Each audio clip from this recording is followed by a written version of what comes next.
Hi guys, so I wanted to show you this video with Nigel Farage. Nigel Farage, I actually feel sorry for him at this stage. He had this baby called Brexit, something that he had been nurturing and growing for the best part of 20 years. It was stolen from him by Boris Johnson.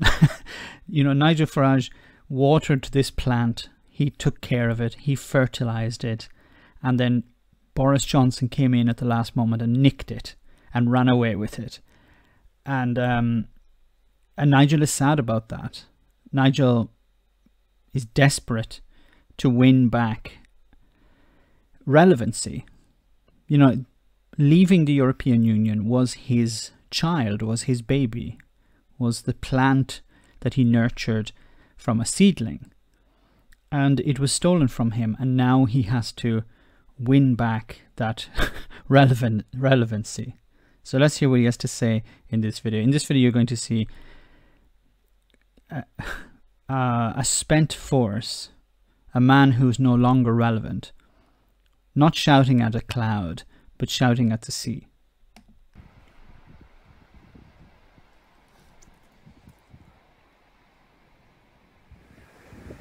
I'm here at Pett Level in East Sussex. This is now the favoured beach for migrants to come. Why? Well, we've got very shallow seas. But okay, I thought the whole aspect of Brexit was taking back control of borders. That immigration was the driving force of Brexit. And then we were told that no, immigration was not the driving force of Brexit. It was about sovereignty, it was about taking back control of money, it was about being free from unelected European bureaucrats. And now we're back to immigration again. Nigel Farage has come full circle here. He started off with immigration as the means to win the referendum. And now that Brexit has been taken away from him, he's back to immigration once again. You know, I've had arguments with Brexiteers on this channel, on Twitter, on Facebook, and they deny that immigration was the issue. And here you have the king of Brexit, somebody who has built their entire career over 20 years on leaving the European Union, denying on many occasions that immigration was really the issue. And now he's here on his own, pretty much, on a beach, talking about immigration. We've got a sandy beach, and just up there, we've got a slipway. And I think what's happening is, boats are coming in here, dinghies are coming in here, dinghies' ribs are coming in here, under cover of darkness, and they're able not just to unload the crew, but get the boats off on trailers as well. But Nigel couldn't be bothered actually to come back at night and film this. So he's just hypothesizing here. He said, yes, this is what's happening during the night, but I couldn't be bothered to come down here at night and actually film it, so I'm just going to speculate. You know, is it a problem for you to actually come there at night? Or even if you couldn't be bothered to go yourself, surely you have enough money to hire a film crew to go there during the cover of darkness and film these people coming aboard, coming ashore and hiding their boats. You don't need to go there during the day at midday or whatever, after a few pints in the local pub and a pie and a few chips and a plate of chips. Have that and then go onto the beach and say that, yeah, there are immigrants coming here under the cover of darkness. Why didn't you film it during the cover of darkness? I think that would have been actually more relevant to your argument. So we do see some where the border force tow people in. There are other people landing above and beyond the official figures, where the people are being smuggled away, where the boats are being taken away too. This is. But so Brexit was a failure. You had been talking about we need to control our borders.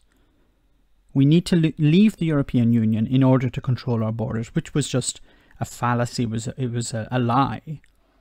This whole idea, we need to leave the European Union in order to control our borders.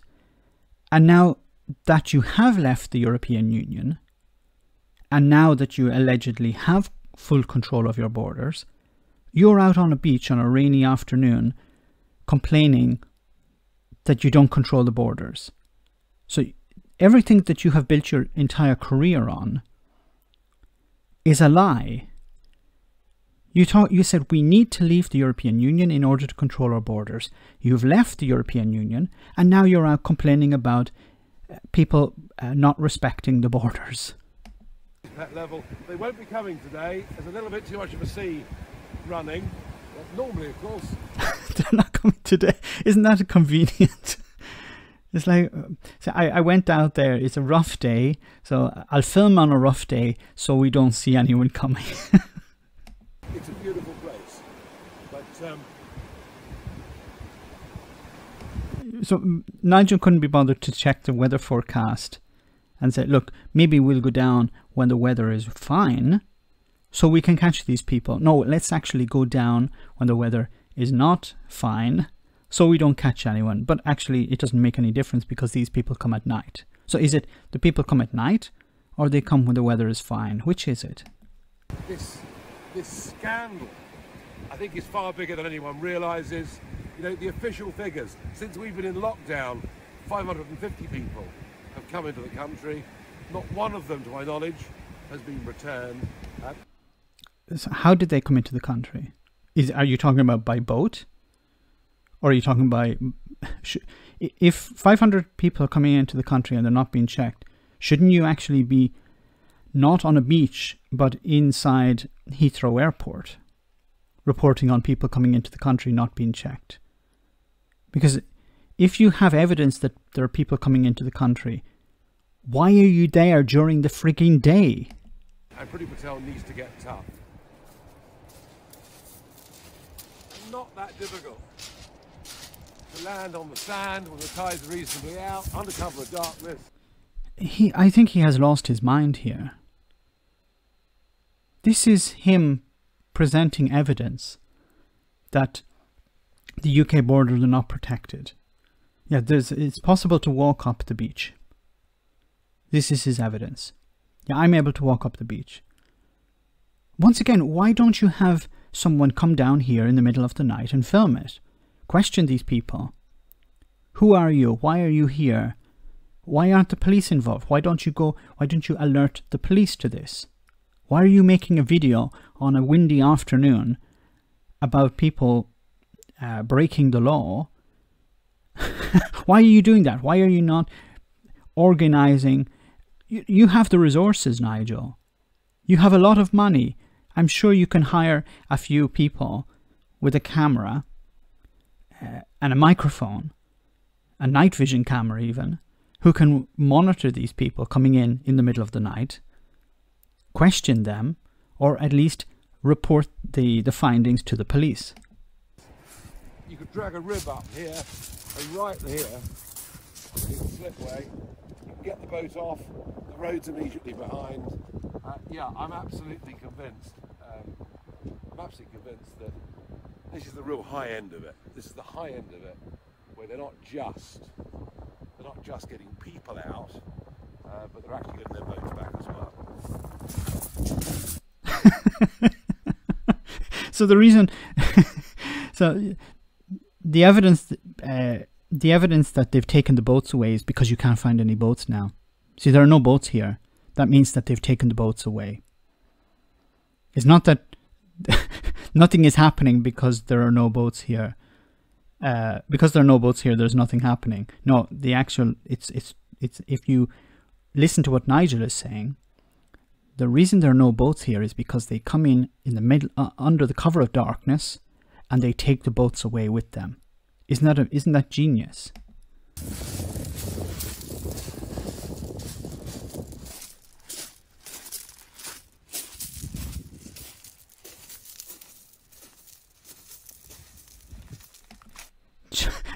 shouldn't he be looking for clues, like little pieces of rope that may have come off a boat, and he could analyze the rope and say, look, this is rope that is made only in Algeria. How is this rope here? It must have arrived here by boats, with immigrants on board. And look at this piece of food. This is a piece of bread that we've analyzed the bread, and the flour that's used to make this bread is only found in North Africa. So this is evidence that this I'm speculating, of course, but Nigel isn't even going that far.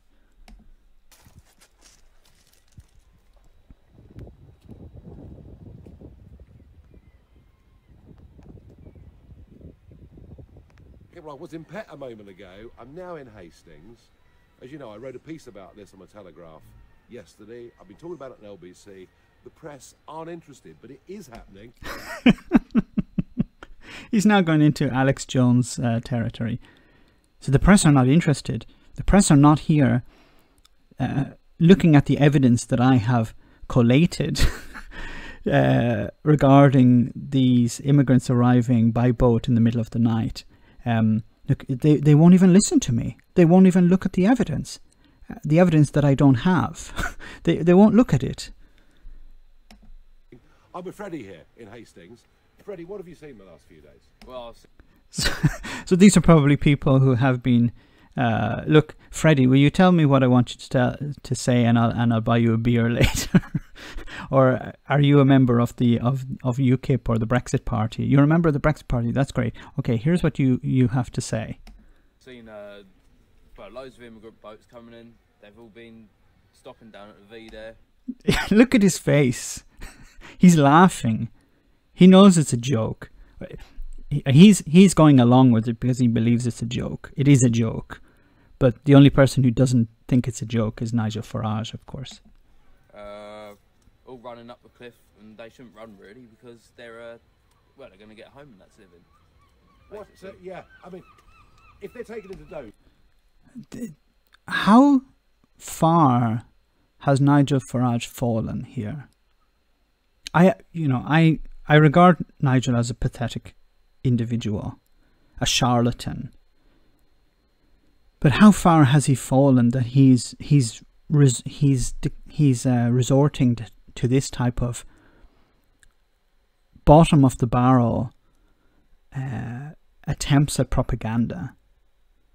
You know, if he had actually said, look, I'm going to film these people, I'm actually going to organize a crew to go there and film these people in the middle of the night. I'm going to investigate them. I'm going to collect information about them. I'm going to collect evidence and bring it to the police, deliver it to the police, the local police, and have these people arrested or have these people deported or whatever, if they're breaking a law. But he couldn't even bother to do that because he's stingy. It's in the same way he's stingy, and what I mean by stingy is he's mean. He doesn't want to spend money. The same way that when members of the Brexit Party who had paid out of their own pocket the threshold fee, so in order to run in the election they had to put forward their own money to be a candidate.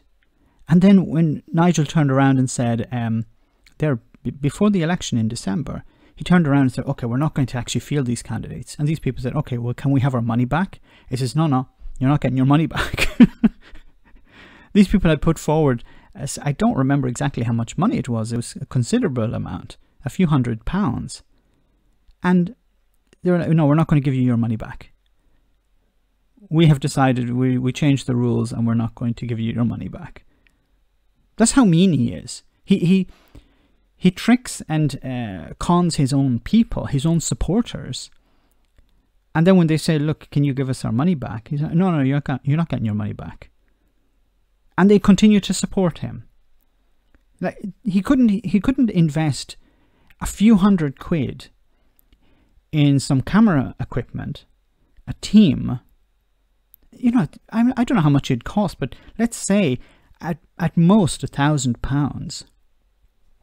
Surely Nigel has that money lying around to do a stakeout in the middle of the night where these people are coming in, allegedly coming in across the sea. If it's happening all the time, surely you could have these people sit in a tent or sit in a van overnight. Oh look, there's some footage. There's something happening on the sea. Switch on the night vision camera, film these people, go out, speak with them. Who are you? What are you doing? Why are you here? We're going to report you to the police. Surely Nigel could afford that. Even if he couldn't afford that, which I'm sure he could, surely there should be a few Brexiteer volunteers who would go ahead and say, yeah, I'll sit in a van in a cold van in a cold night for Brexit. Surely those people exist. Right? We take them in, we look after them, no one gets sent back. These people that are running away from the authorities, I mean, maybe they've got jobs to go to. I don't know. Exactly. They might have jobs lined up over here, wouldn't they? But they're trying to escape. Yeah. And what's the most you've seen at once? Well, I think 29, I think. 29. 29, I think.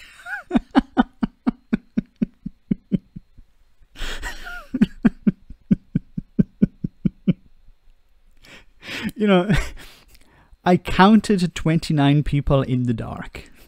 Okay. I saw them running away, but I managed to be able to count 29. Like if he had said it was about 30 people or it was about 20 people, but 29. Not 28 or 27, it was 29. I'm sorry, but you know, if you're going to lie, at least make it sound reasonable, sound plausible.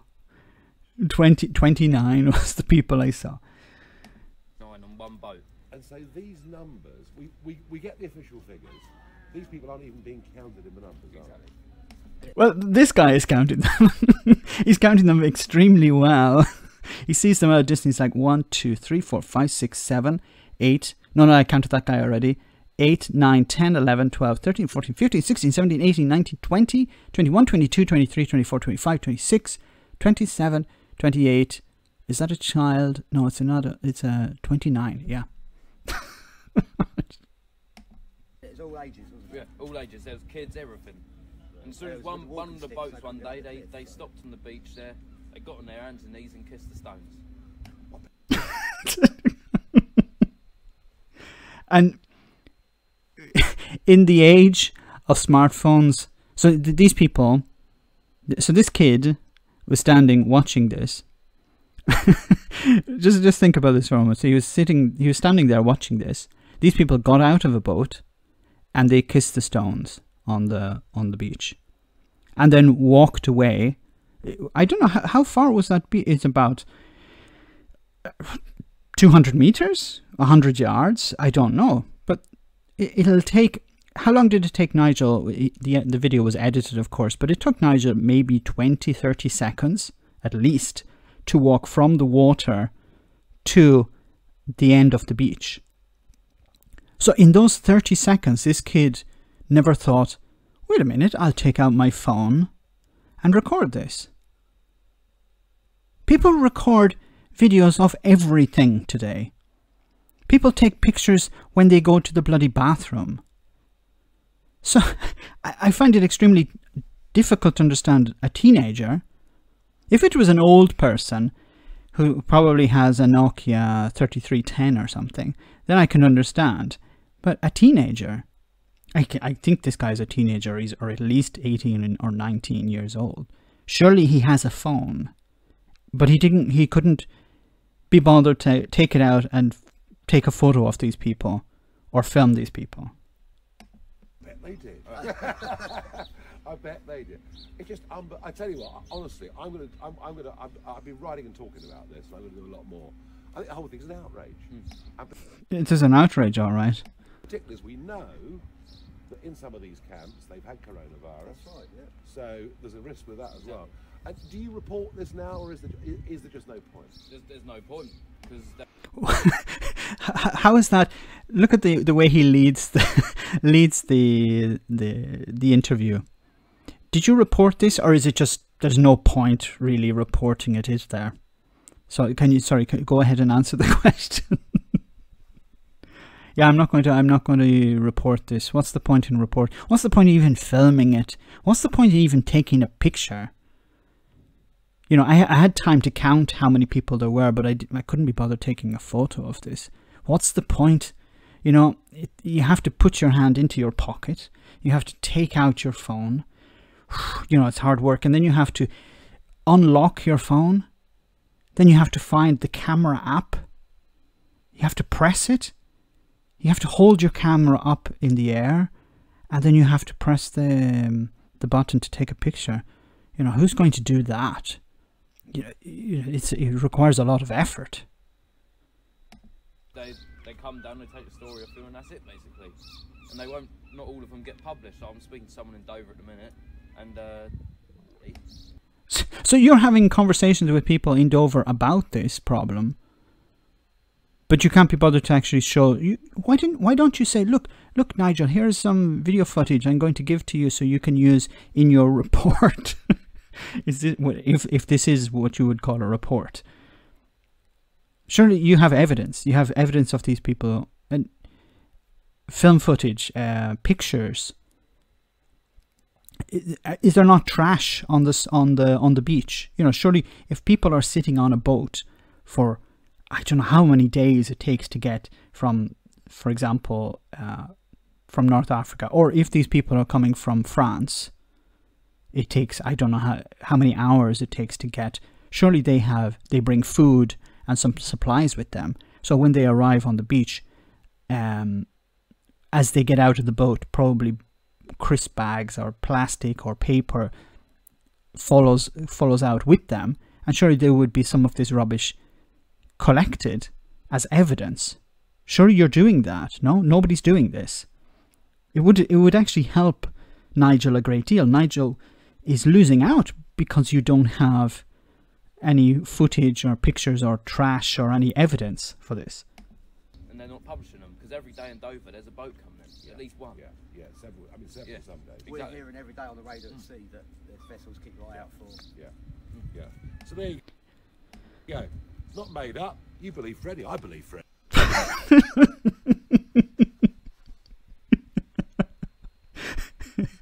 I believe Freddie. Why would Freddie lie? I gave him 50 quid earlier on to tell us this. Why would he lie? Freddie's a member of the Brexit party. Why would he lie? Really. Nigel Farage, really, I feel sorry for him at this stage. As I said before,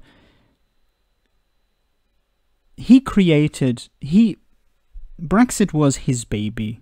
It was like a plant that he nurtured and fertilized over 20 years. And then Boris Johnson came along and stole it from him. And he's upset about that. You know, this was his baby. This was his creation. And it was taken from him in the middle of the night, like these immigrants coming ashore. So he's desperate to remain relevant. You know, he used to be relevant. And now he's going to a beach on a rainy afternoon, making videos with people who, I don't want to say any more about those people, but this is his attempt at remaining relevant today. You have to feel sorry for him. Remember, he used to be someone respected within the right wing of British politics. He was Mr. Brexit. He was the one who led the UK out of the European Union. He's the one who held Boris Johnson to account. You remember that? And now he's reduced to to doing dodgy videos and making accusations without evidence on rainy afternoons. I really hope at least he got a nice lunch out of this. Let me know in the comments, guys, what you think. I hadn't actually seen this video before, but now it speaks volumes as to how far Nigel Farage has fallen. As always, your comments are much appreciated. Thanks.